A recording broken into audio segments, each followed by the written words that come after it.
श्रीगुरुभ्यो नमः। नमस्सर्वेभ्यः। इदानीं पुनश्च द्रव्यविषये तमसः अतिरिक्तद्रव्यं किमर्थं ज्ञानवत्वं भवति इति किञ्चित् पश्यामः। उद्देशग्रन्थे किमुक्तं द्रव्यं गुणस्तथा कर्म सामान्यं सविशेषकं समवायस्तथा भावः पदार्थाः सप्तकीर्तितव्यः इत्युक्तम् अस्ति। अत्र सप्तमपदार्थम् अभावत् एवं तदनेन षण्णां भावत्वं प्राप्तम्। अतः एव तेषां पृथक् उपन्यासः तेषां न कृतः। सप्तमपदार्थः अभावत् षण्णां भावस्वरूपं लभ्यते इति अयं विभागः वैशेषिकसूत्रे वर्तते।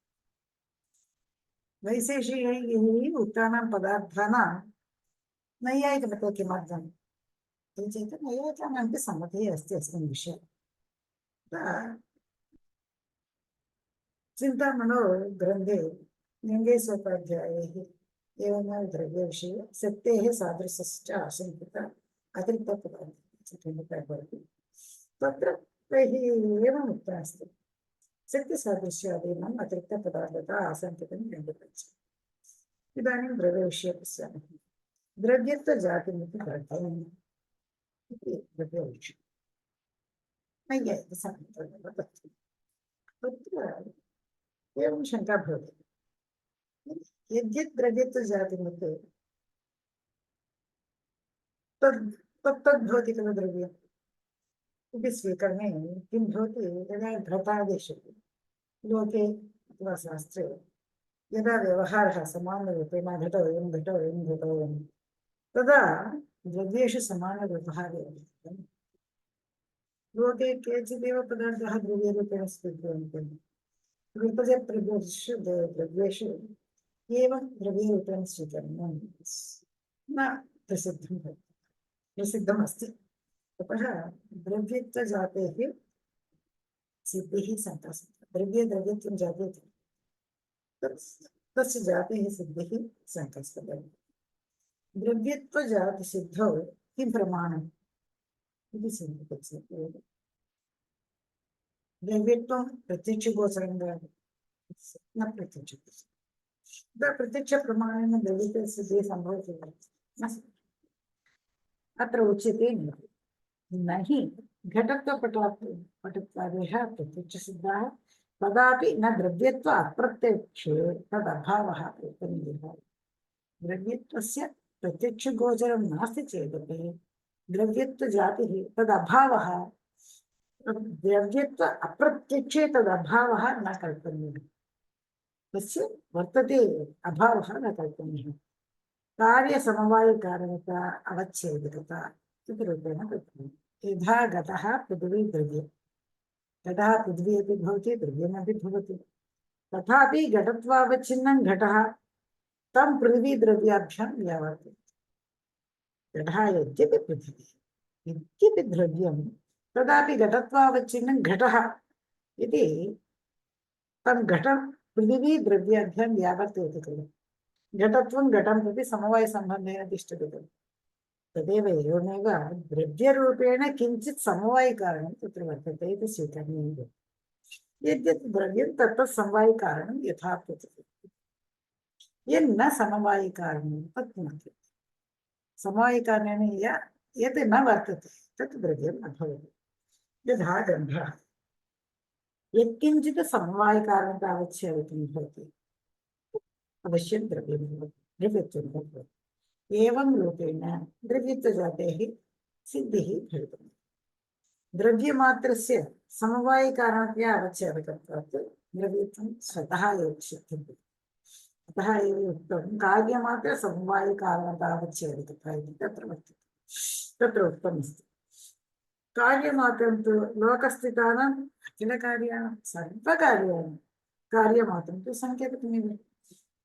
अतः कार्यमात्र उद्देशेन गौरवं वर्तते।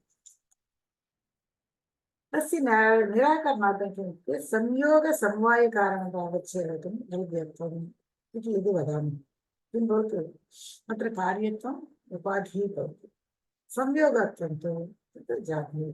इति गौरवदोषं वर्तते। तत् कथं वारयन्ति चेत् एवं गौरवसंयोगत्वं तु जातिविधिदोषे एवं दोषं वारयन्ति। एवं लाघवत्वात् संयोगसमवायिकारणत्वमेव युक्तम् इत्यपि न वक्तुं शक्यते इति वदन्ति। अतः किं करणीयं भवति?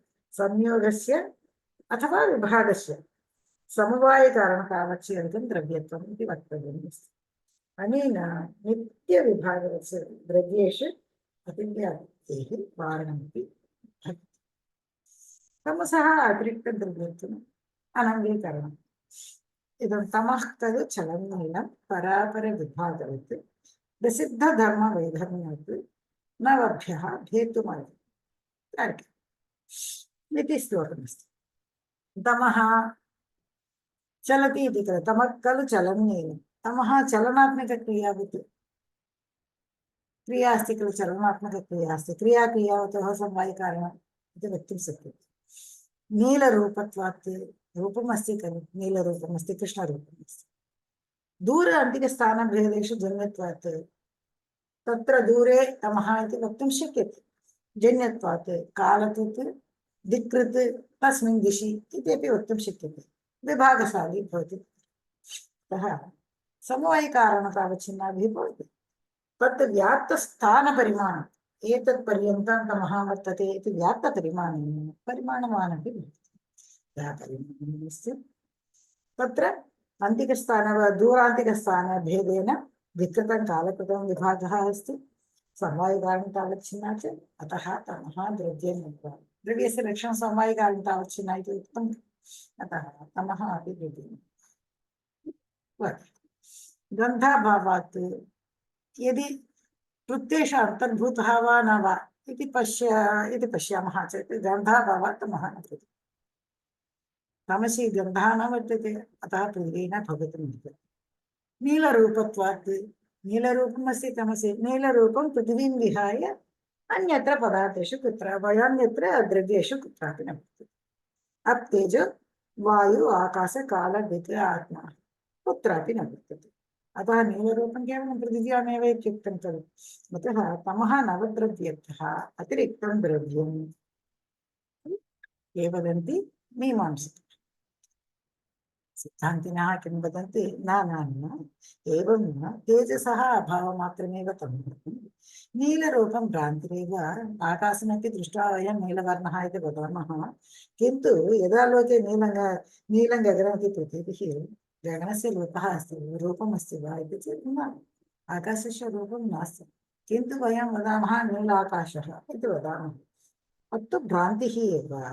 तदैव तेजसः यद्यपि गगनं रूपरहितं, तदेव तेजसः दिक्कालकृतविभागत्वात् तमसः अपि विभागः प्रतीयते। तेजसः अभावः एव तमः। तेजसः दिक्कालकृतविभागत्वम् अस्ति। अत्र तेजः अस्ति, अत्र नास्ति, एतत् पर्यन्तम् अस्ति, एतत् पर्यन्तं नास्ति इति वक्तुं शक्यते। अतः विभागत्वात् तमसः अपि विभागः अत्र प्रतीयते। तेजसः अभावविशिष्टस्थानपरिमाणात् परिमाणत्वमपि परिमाणवान् इति तमसि प्रतीयते। तदेव तेजसः चलनात्मकमपि अस्ति, तेजः चलति इति वदामः।